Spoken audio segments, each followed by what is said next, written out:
Partidos de candidatos de Rio Claro nas últimas eleições receberam doações de empreiteiras investigadas na Operação Lava Jato.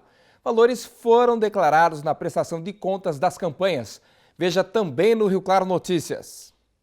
Criminalidade diminui em Rio Claro, segundo dados da Secretaria de Segurança Pública para o primeiro semestre. 7º Festival de Inverno de Rio Claro começa hoje e tem novidade para quem gosta de vários estilos de música.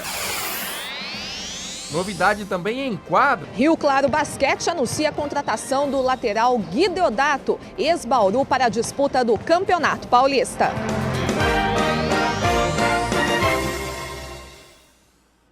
Olá! Foram divulgados ontem os dados estatísticos da criminalidade no estado de São Paulo. Em Rio Claro, muitos crimes tiveram redução na comparação com o primeiro semestre de 2014. De acordo com a Secretaria de Segurança Pública do Estado, no ano passado foram registrados 165 roubos de veículos na cidade no primeiro semestre e neste ano o número fechou em 126 ocorrências.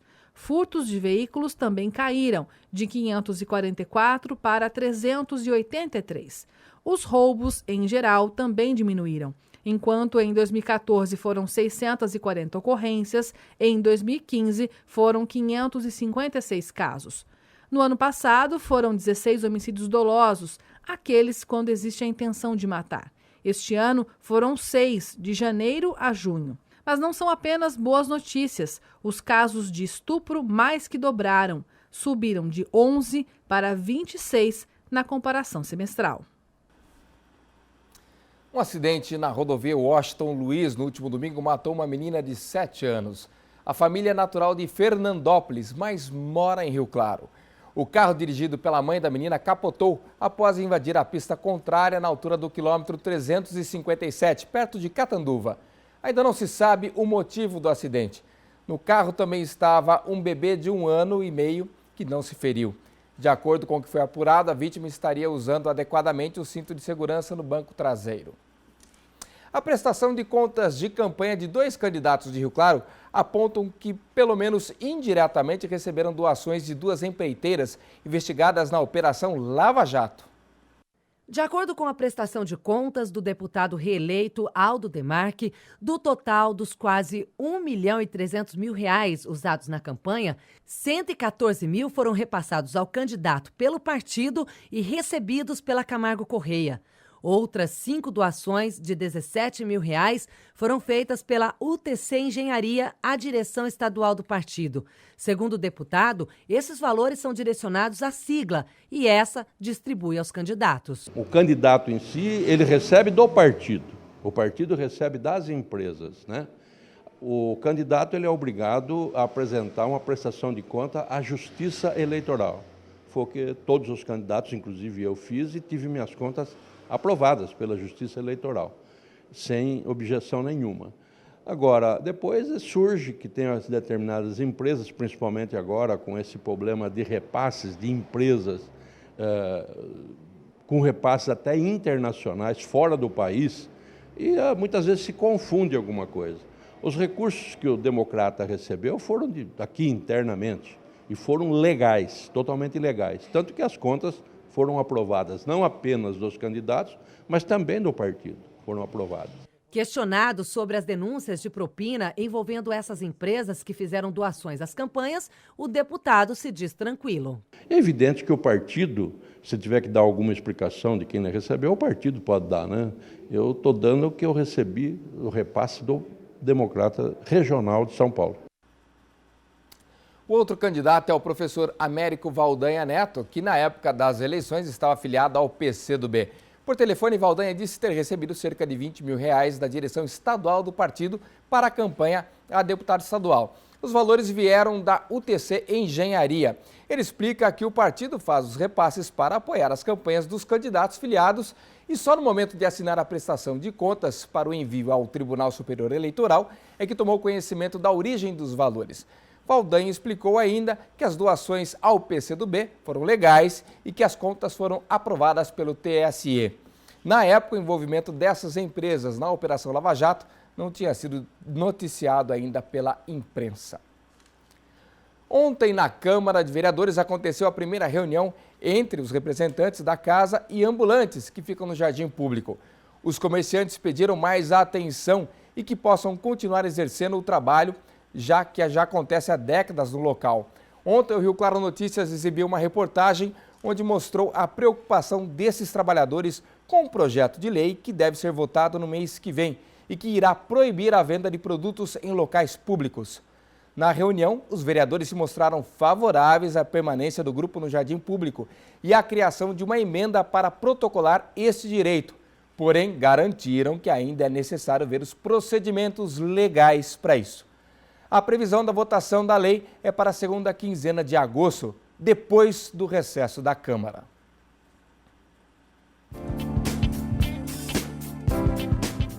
O Pátio de Rio Claro tem vagas para ajudante de cozinha, assistente administrativo, auxiliar de encanador, auxiliar de manutenção predial, auxiliar de mecânico de autos, cozinheiro industrial, mestre de obras, operador de retroescavadeira, pedreiro, pintor de casas, vidraceiro e vistoriador de sinistros. O pátio fica na Avenida 3, 536, no centro. Você tem que levar seu RG, CPF, carteira de trabalho e o número do PIS ativo. Bom, a gente vai falar um pouquinho de saúde comigo aqui no Rio Claro Notícias, o Edson Rodrigues Filho, ele que é chefe de gabinete da Secretaria Municipal de Saúde. Dia, obrigado pela presença aqui. Bom dia aí para você, para todos os telespectadores. Prazer estar aqui explicando aí as questões da saúde. Na última semana a gente noticiou aqui, inclusive o Edson não pôde vir, teve um imprevisto sério aí, problema de saúde, e não pôde vir aqui no Rio Claro Notícias, que a gente comentou que alguns órgãos ligados à medicina, né, como a Associação Paulista, por exemplo, estão questionando a questão dos cursos de medicina, né, que foram aprovados para algumas cidades da região, inclusive Rio Claro, que não teriam um programa de residência médica que atenderia o edital. Como que a Secretaria e a Fundação receberam essa notícia, Edson? Bom, primeiro acho que é importante deixar claro de que o município de Rio Claro atendeu a todas as exigências do MEC e do Ministério da Saúde no edital. Pediram inscrição para ter cursos de medicina nas cidades, mais de 205 cidades, e foram apenas 39 no final selecionadas, exatamente porque houve um rigor em relação aos critérios com base no edital. No caso específico de residência médica, só para esclarecer o telespectador que talvez não tenha claro, a residência, um local onde não tem curso de medicina, não tem como ter residência, é muito difícil ter residência sem ter a faculdade, a graduação de medicina. Então, por isso que no próprio edital está a previsão de que, após iniciar o curso, o município tem 1 ano para iniciar o processo da residência médica. E isso era previsto lá no edital com tranquilidade. E esse foi o único questionamento em uma matéria do Jornal Estado de São Paulo em relação ao município de Rio Claro. Em relação aos outros itens, é patente a questão do atendimento. Esse está previsto lá no edital, esse prazo de 1 ano para que o município possa se adequar. E é o suficiente, Edson, até de repente para adaptar uma Santa Casa com mais leitos, com mais alas, para receber esses estudantes? Então, até falar sobre essa questão, o mais importante é deixar claro para a população de que é um fato histórico isso. O prefeito do Otimar e a vice-prefeita Olga Salomão se empenharam em que o nosso município fosse selecionado para receber o curso de medicina. É um curso importante para a nossa cidade. Esse curso vai trazer melhorias, com certeza, para a saúde, talvez não a curto prazo, a médio e longo prazo, isso que a gente tem que ter claro.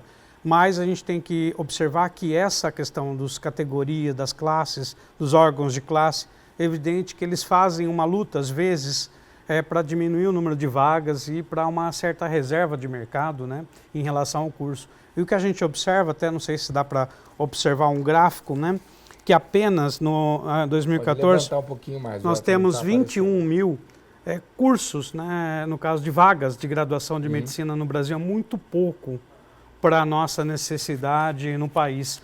Faltam várias especialidades, a gente tem dificuldade para algumas especialidades como pediatria, psiquiatria, endocrinologia, tanto na área privada quanto pública, pela falta dos profissionais médicos. Não é um problema só de Rio Claro, é um problema nacional. E em vista disso que foi criado esse programa Mais Médicos, junto com essa questão da ampliação das vagas do curso de medicina. Ou seja, dentro do esquema a cidade está se preparando e vai pleitear a permanência dessa decisão para a cidade, com certeza. Não há um questionamento formalizado, que nós temos recebido qualquer questionamento formalizado dessas instituições. Inclusive, a gente ficou surpreso, porque foi alegado que essas instituições teriam encaminhado um relatório e nós não recebemos qualquer relatório dessas instituições de classe em relação a isso. Maravilha, Edson. Quero aqui agradecer a sua presença no Rio Claro Notícias. Agora sim, deixando tudo mais claro aí para a população a respeito da vinda do curso de medicina aqui para a cidade. Muito obrigado pela sua participação. Obrigado aí, muito obrigado. É importante a TV Claré fazer esse serviço de utilidade pública. Maravilha, Edson. Mais uma vez agradeço aqui. Obrigado. A seguir, tem cultura aqui no Rio Claro Notícias, com inscrições para curso de fotografia e largada do Festival de Inverno de Música. Já, já. Não saia daí, Rio Claro Notícias volta já!